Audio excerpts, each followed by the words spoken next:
noches, soy Federico Reyes Heroles. Bienvenidos a Primer Círculo. Muy buenas noches, Carlos Elizondo. Bienvenidos a Primer Círculo. Hoy tenemos un experto en pobreza, profesor del CIDE, John Scott, y con él vamos a platicar sobre cuál puede ser el impacto en materia de pobreza, de número de pobres, de dificultades para resolver las necesidades básicas de los mexicanos, de esta profunda crisis en la que nos estamos metiendo. John, bienvenido. Gracias, muy buenas noches. Un gusto estar con ustedes. Gracias, John. El presidente López Obrador nos dice que él es el presidente que más le importan los pobres, está ahorrando dinero por todos lados para dedicárselo a los pobres. ¿Estos programas que tiene el presidente van a ayudar a mitigar el problema de la pobreza? Y si no, ¿por qué? Bueno, primero hay que decir que el problema de la pobreza en México, como sabes, ya era alto, digamos, es un país con desigualdad en el ingreso, entonces teníamos cerca de la mitad de la población en condiciones de pobreza y una población importante en condiciones de pobreza extrema. Y esta crisis pues, le está pegando a México, como a muchos otros países, de forma brutal a la economía y a México tal vez más que a muchos otros países por razones distintas, ¿no? Por la dependencia del ingreso petrolero, por la cercanía a la economía americana, etcétera, ¿no? Entonces, digamos, el efecto en pobreza va a ser excepcional y desafortunadamente, tanto en términos de recursos, de montos, como en términos de diseños, el gobierno federal no cuenta en este momento con los instrumentos ideales y ciertamente congruentes con la magnitud del problema para hacerle frente, ¿no? Estamos hablando de una caída, por ejemplo, del PIB, que se está estimando ahorita pues, del orden del 8, 10 o tal vez más por ciento, y más o menos lo que el gobierno está dedicando de recursos nuevos a la luz del problema es de 1% del PIB, de política fiscal. De eso, una fracción chiquita son transferencias. ¿Y hay programas diseñados para la COVID, para la crisis, o estamos todavía con los mismos del pasado? O sea, ¿sí se inventaron cosas nuevas dada la crisis o simplemente mantienen los mismos programas? Hay algunos programas de crédito que se han creado específicamente para atender a los negocios, a micronegocios, pero estamos hablando de pues, recursos bastante limitados, ¿no? 0.2% del PIB, más o menos, ¿no? Lo que no tenemos son programas que vayan directamente a la población más afectada, que son los trabajadores que están perdiendo su empleo y los hogares dentro de esos trabajadores. Tenemos muchas transferencias, pero esas transferencias, primero, no son tan grandes como, digamos, se ha asociado a la administración actual. No es que se haya creado un estado de bienestar, ni mucho menos. Siguen siendo muy modestas en relación a lo que muchos países, inclusive en la región, gastan en transferencias. Y segundo, están más diseñadas para llevar recursos a grupos amplios, muchas veces para reducir la pobreza estructural, más que para enfrentar una crisis coyuntural y a proteger los ingresos de los grupos más afectados. Ahora, John, la semana pasada apareció un dato terrible de 12 millones de personas que habían perdido su empleo entre formales e informales. Pero estas transferencias de las cuales tú bien has señalado son muy pequeñas comparadas con las que han hecho otros países o las que están haciendo otros países.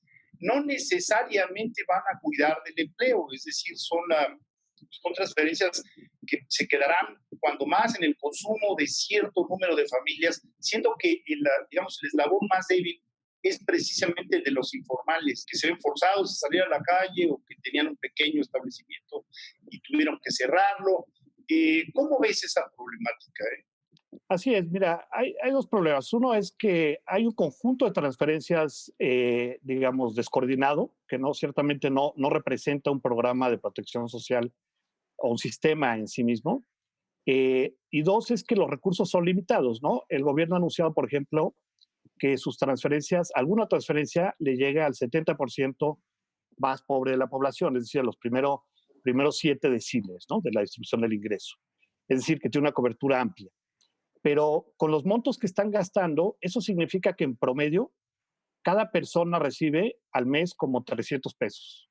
Eso es más o menos como medio dólar al día por persona, más o menos el 20% de la línea de pobreza extrema. Y eso son todas las transferencias sumadas. La parte adicional que se creó representa más o menos 4 pesos por persona eh, por mes. Ese es, digamos, el esfuerzo adicional que han logrado hacer la sociedad mexicana, el gobierno, en favor de la población. Ahora, ese es el promedio, ¿no? Hay familias que reciben más y hay familias que no reciben nada.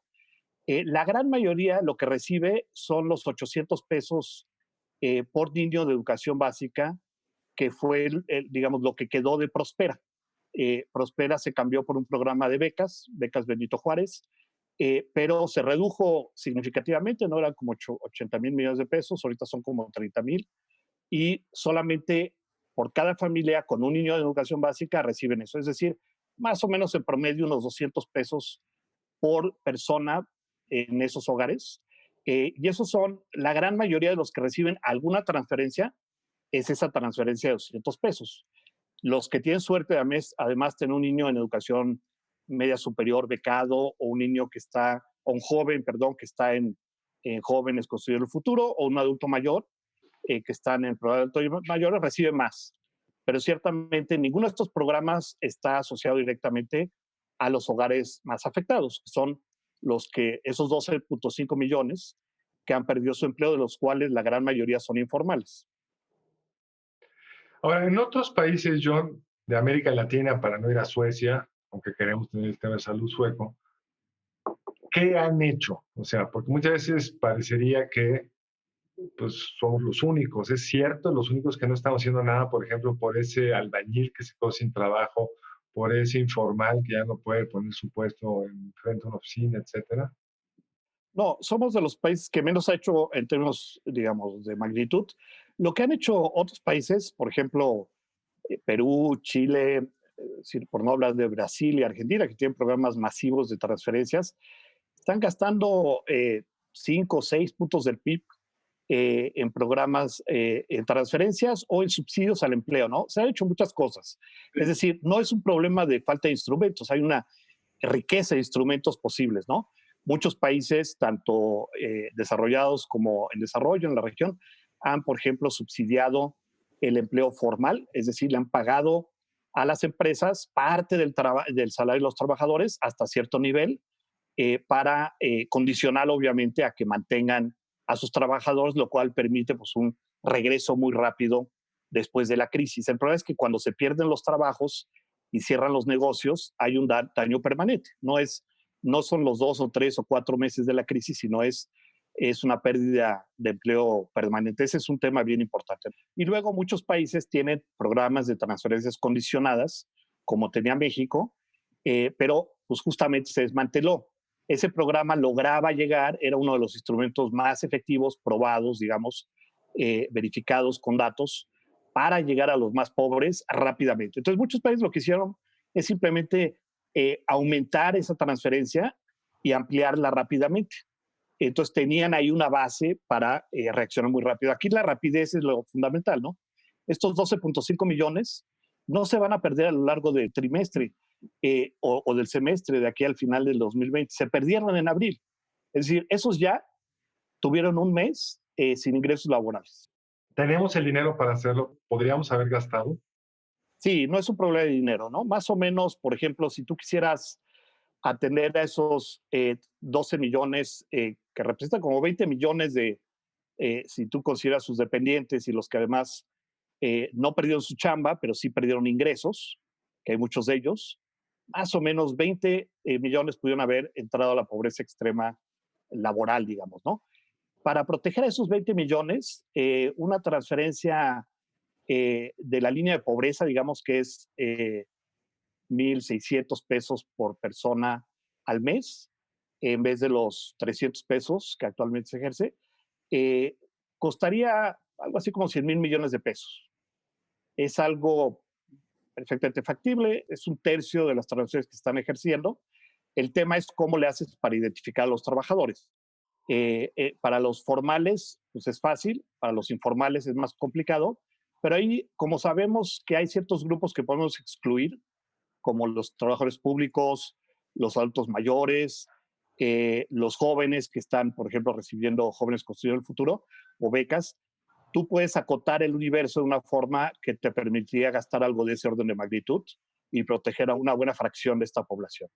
Ahora, John, Macario Esquetino hizo un análisis de cuánto costaría mantener un salario mínimo para los 14 millones de hogares en situación de informalidad, y decía, bueno, es más o menos un punto del PIB. O sea, si nos endeudamos un punto del PIB, podríamos tender ese puente durante 3 meses para salir adelante.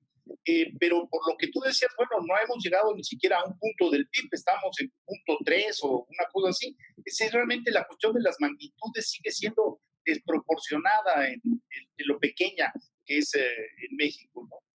Así es. En transferencias estamos gastando más o menos 1.3 puntos del PIB ahorita, pero repartido entre, según las estimaciones del propio gobierno, 70% de la población. Lo que llega a los trabajadores afectados, pues es una fracción mucho más pequeña.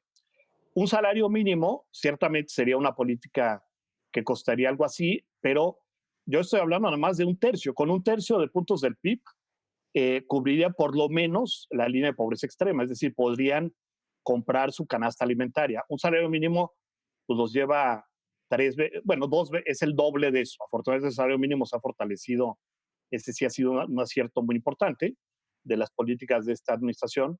Entonces, sería 2 veces, digamos, la línea de pobreza extrema.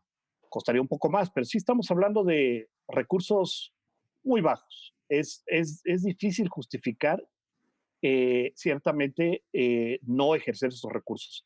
Para un país como México, que a pesar de todos los problemas, pues tiene acceso, puede ampliar sus deudas sin problemas en forma moderada, puede hacer reformas fiscales, puede inclusive acceder a recursos de organismos multilaterales. O sea, tiene muchas opciones para ampliar los recursos disponibles.